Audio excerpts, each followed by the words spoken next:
It was a beautiful spring morning as I woke up next to my wife, Emily. Her gorgeous red hair was splayed across the pillow, and a serene smile played across her lips as she slept peacefully. I couldn't help but smile myself, thinking how lucky I was to be married to such an amazing woman. As quietly as I could, I slipped out of bed and tiptoed to the kitchen to make Emily's favorite, pancakes with fresh berries and whipped cream. Our fifth wedding anniversary was coming up soon, and I wanted to start getting things ready for a big celebration. Emily deserved nothing less after being such a wonderful, caring partner all these years. While the pancake batter rested, I logged onto my computer to book a private dining room at our favorite restaurant. I could already picture the elegant candlelit dinner, sharing a bottle of the deep red wine Emily loved so much. Maybe I'd even hire a string quartet to play softly in the background. Emily was the classiest woman I knew, and she deserved to be treated like royalty, especially on our anniversary. Something smells delicious. Emily's melodic voice pulled me from my planning as she appeared, tying her robe around her slender frame. Morning beautiful, I grinned, pulling her into an embrace and kissing her deeply. Pancakes for my pancake. Emily laughed that tinkling laugh that made my heart flutter. You're too much, but I love it. We settled at the kitchen table to enjoy the pancakes together, chatting and making plans for the anniversary. Emily's green eyes sparkled with excitement about the idea of the private dinner. You always go so above and beyond, John.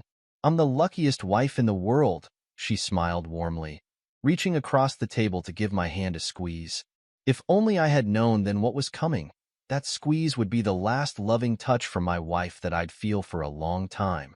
A few days later, I had to leave town for a business trip.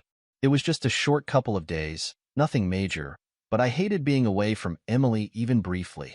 Still, she insisted I go and focus on work, saying she'd be fine.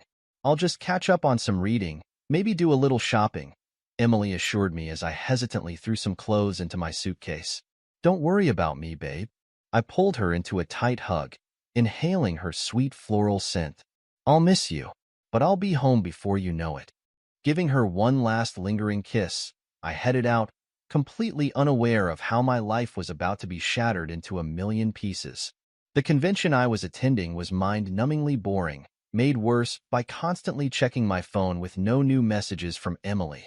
I chalked it up to her being busy and forced myself to pay attention, giving a presentation on some financial nonsense I could hardly care less about. My mind was elsewhere, counting down the hours until I could hop on a plane back home to Emily's loving arms. If I had known she was in the arms of another man at that very moment, maybe I would have stayed away forever. By the time I finally returned home, Emily acted so normal and loving that I never suspected a thing at first. We kissed, we hugged, we asked about each other's couple of days apart. She seemed genuinely happy to see me, which made the truth all the more gutting. It was the next day that everything changed. My mother-in-law, Diane, had decided to stop by in the morning to surprise Emily with some baked goods from her favorite bakery. Diane herself relayed to me the horrors she witnessed upon arriving at our home, horrors that still make my blood boil to this day. Diane said she pulled into the driveway around 10 a.m., basket of pastries in hand, expecting to find Emily home alone. When she rang the doorbell and got no answer, she tried the door and found it unlocked, which struck her as odd. Calling out Emily's name, she ventured inside, concerned something might be wrong. That's when she heard the unmistakable sounds, grunts and moans emanating from our bedroom. Diane's face drained of color, realizing exactly what she'd walked in on. Part of her didn't want to see, didn't want to make it real, but she felt compelled to confirm her deepest fear. Slowly, she crept down the hallway, the sounds growing louder with each step. Diane's shaking hand grasped the bedroom doorknob and eased it open, just a crack at first. What she saw through that sliver of an opening turned her stomach. There was Emily, my wife, naked and tangled among the sheets with another man, some faceless stranger. They were locked in a passionate, animal embrace, oblivious to the world around them. Diane watched in sickened shock as her daughter's head lolled back, a look of pure ecstasy on her face that had nothing to do with me. That's when the man grunted something that made Diane's heart stop. Yeah, you like that, baby? Your fool husband's out of town, so we can have all the fun we want. At that, Diane slammed the door shut, her head spinning. She wanted to vomit, scream, cry, all at once. Instead, she backed out of the house, clutching the forgotten pastry basket with white knuckles. As she relayed this to me, I felt my own world crumbling. I wanted to deny it, insist there must be some mistake. The perfect image I had of my wife, my marriage, it was all a lie. Consumed by agonizing heartbreak, I could barely process Diane's words. "I'm so sorry, John," she said gently, placing a comforting hand on my arm. "I took a picture, just in case you didn't believe me. You deserve to know the truth." Reluctantly, Diane pulled out her phone and thumbed at the screen. She turned it to face me, bracing me for what I was about to see. And there it was, concrete proof of Emily's betrayal. A photo of her in a passionate lip lock with some unknown man, their bodies intertwined. It made me want to vomit. At first, I stubbornly clung to the idea that it must be some misunderstanding, some huge mistake. Not Emily, not my sweet, loving wife. I pleaded with Diane, asked if she was certain it was Emily. Of course she was, having recognized her own daughter. For a few torturous days, I was in complete denial, desperate to preserve the perfect image of the woman I loved. Emily herself remained as loving and normal as ever, never suspecting that I knew her secret. But Diane's damning evidence was imprinted into my mind, the picture haunting my every waking moment. Finally, I realized I had to accept the painful truth. Something deep inside me shattered into a million pieces. My beautiful, innocent Emily was gone, replaced by this devious, cheating stranger. And in that moment, the hurt and rage boiled over into an insatiable thirst for revenge. If this was how Emily wanted to play, game on. I was done being the fool. At first, my plots for payback were unhinged, extreme. Simple things like confrontation or just divorcing her didn't seem enough after the soul-crushing way she demolished everything I thought we stood for. No, this demanded a more poetic, iconic form of vengeance. That's when the idea began taking shape. I would pretend that everything was normal between us, that I had no idea about her infidelity, and I would throw Emily the anniversary party of her dreams, a final shining accomplishment before I brought her entire world crashing down around her in spectacular fashion. The first step was finding out who this Mark person was that Emily had been sleeping with. I combed through her phone records, text messages, emails, anything that could provide a clue to his identity. I got everything I wanted, all the proof of Emily's betrayal through her phone.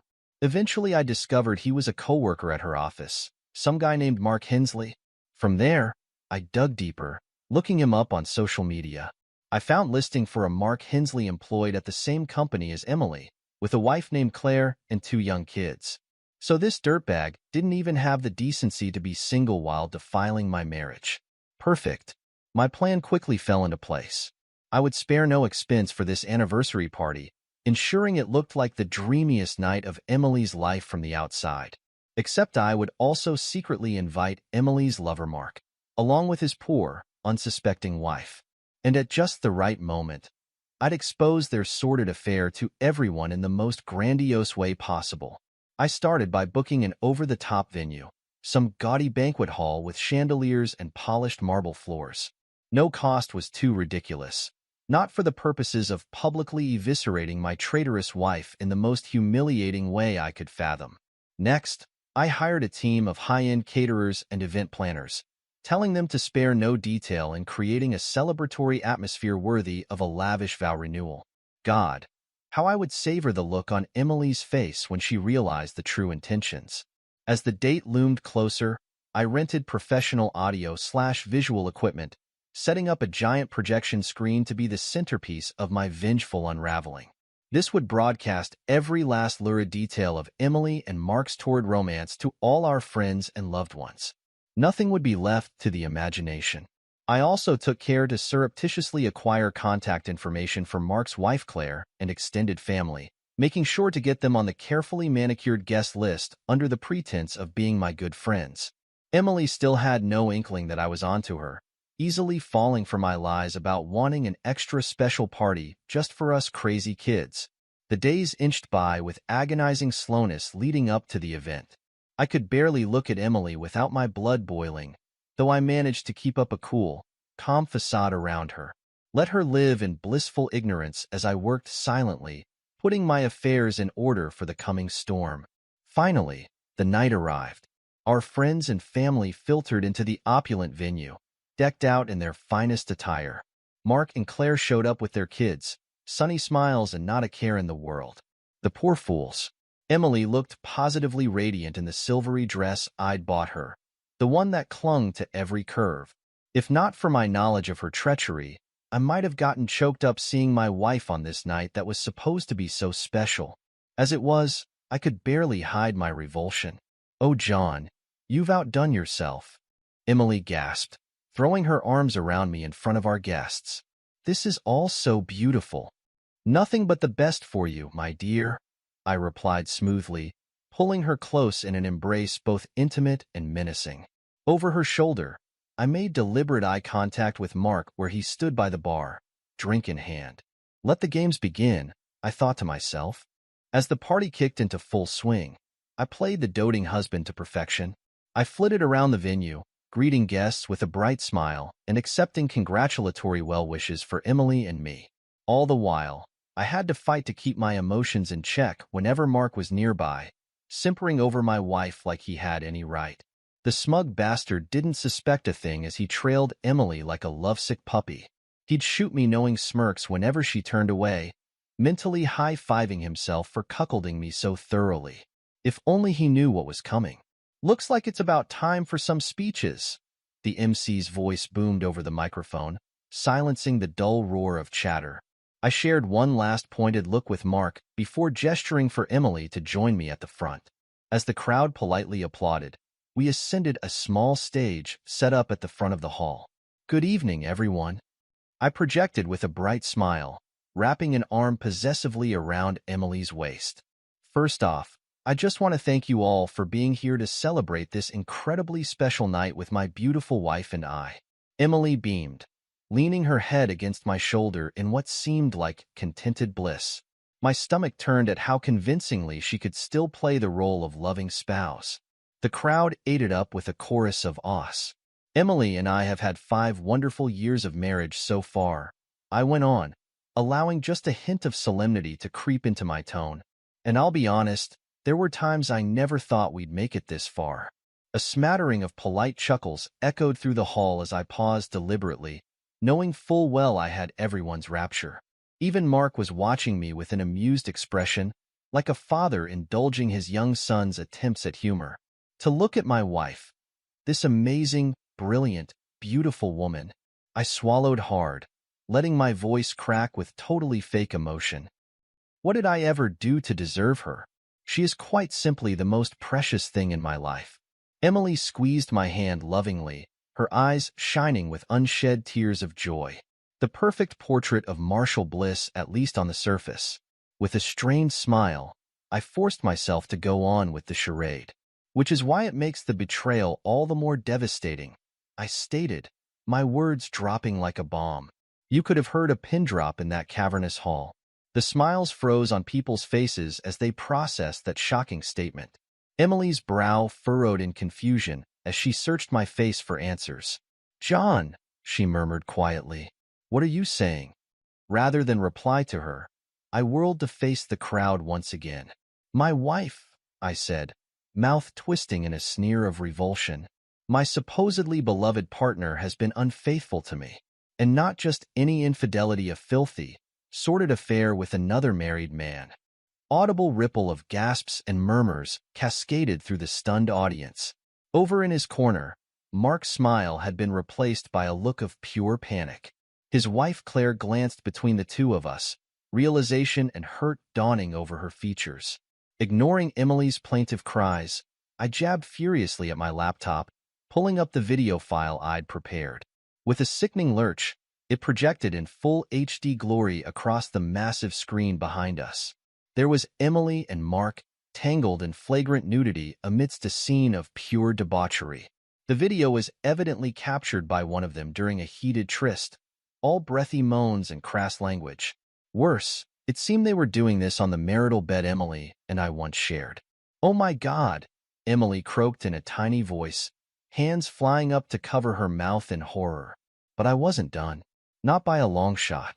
I continued hitting the keyboard, a torrent of intimate emails and texts populating the screen montage.